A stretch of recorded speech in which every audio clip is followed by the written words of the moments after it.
राधे राधे। हरि ओम। चलिए आज हम लोग बातें करते हैं कि गरीबों के घर में खुशियाँ कैसे आती है। देखिए, खुशी केवल बड़े बड़े महलों में नहीं रहती। खुशी उस छोटी सी झोपड़ी में भी आ सकती है जहाँ खाने के लिए बहुत कुछ नहीं है, लेकिन परिवार के लोग एक दूसरे का हाथ पकड़कर कहते हैं, चिंता मत करो, भगवान सब ठीक करेंगे। गरीब केवल पैसों की कमी का नाम नहीं, असली गरीबी तब होती है जब इंसान के दिल में उम्मीद चली जाती है। जिसके घर में उम्मीद है, मेहनत है, प्रेम है और भगवान पर विश्वास है, उसके घर में खुशियाँ आने की कोई नहीं रोक सकता। उसके घर में हमेशा खुशियाँ आती रहती है। गरीबी केवल पैसों की कमी का नाम नहीं है। असली गरीबी तब होती है जब इंसान के दिल से उम्मीद चली जाए। उसके घर में उम्मीद है, मेहनत है, प्रेम है और भगवान पर विश्वास है। उसके घर में खुशियाँ आने की से कोई नहीं रोक सकता। भगवान हमें यह सिखाते हैं कि मेहनत छोड़कर केवल भाग्य के भरोसे बैठ जाओ। भगवान कहते हैं, मेहनत करो, सच्चाई के रास्ते पर चलो और ज़रूरतमंद की मदद करो।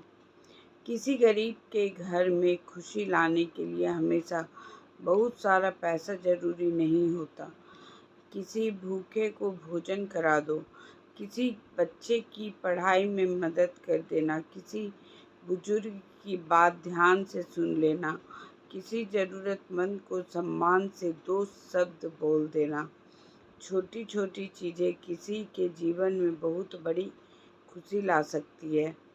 और याद रखिए, गरीब आदमी को सबसे ज़्यादा ज़रूरत सम्मान की होती है। अगर आप किसी गरीब की मदद करते हैं तो स्वयं भगवान आपकी मदद करते हैं। अगर आपके पास पैसा नहीं है तो भी आपके पास मुस्कान है, आपके पास मीठे शब्द हैं, आपके पास किसी का दुख सुनने का समय है, किसी को हिम्मत देने की ताकत है। कई बार हम सोचते हैं कि हम गरीबों की क्या मदद कर सकते हैं, लेकिन इतिहास गवाह है कि छोटी सी मदद भी किसी की जिंदगी बदल देती है। इसीलिए आप हमें, अगर भगवान ने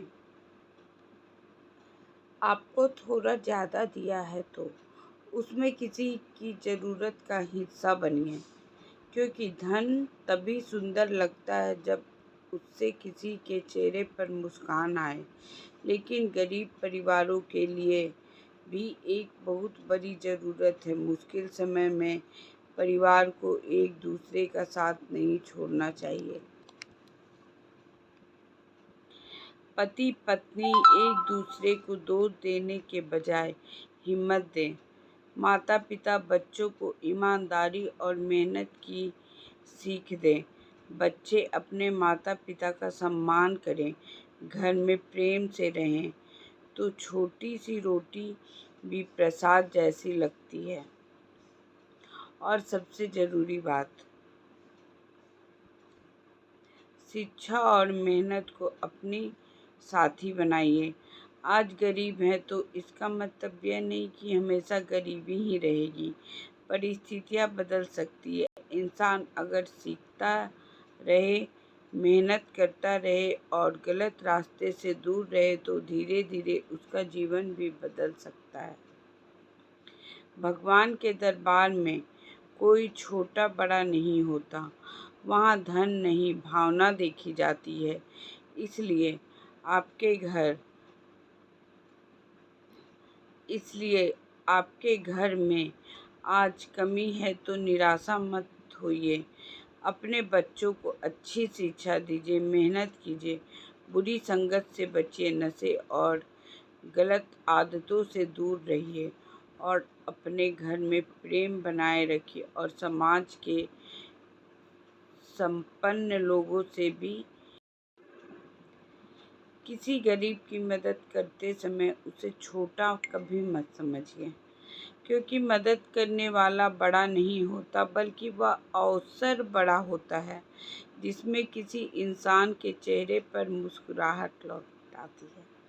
अंत में बस इतना ही कहना चाहती हूँ कि गरीब के घर में खुशी धन से कम और प्रेम, मेहनत, सम्मान, शिक्षा और उम्मीद से ज़्यादा आती है।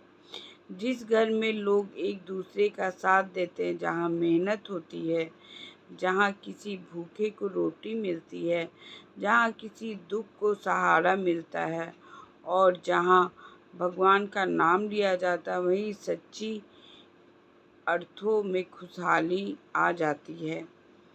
आइए आज हम एक संकल्प लेते हैं। भगवान के मंदिर में दिया जलाने से पहले अगर किसी गरीब के घर का चूल्हा जला दिया तो शायद उससे बड़ी पूजा होती है। हर हर महादेव। राधे कृष्ण।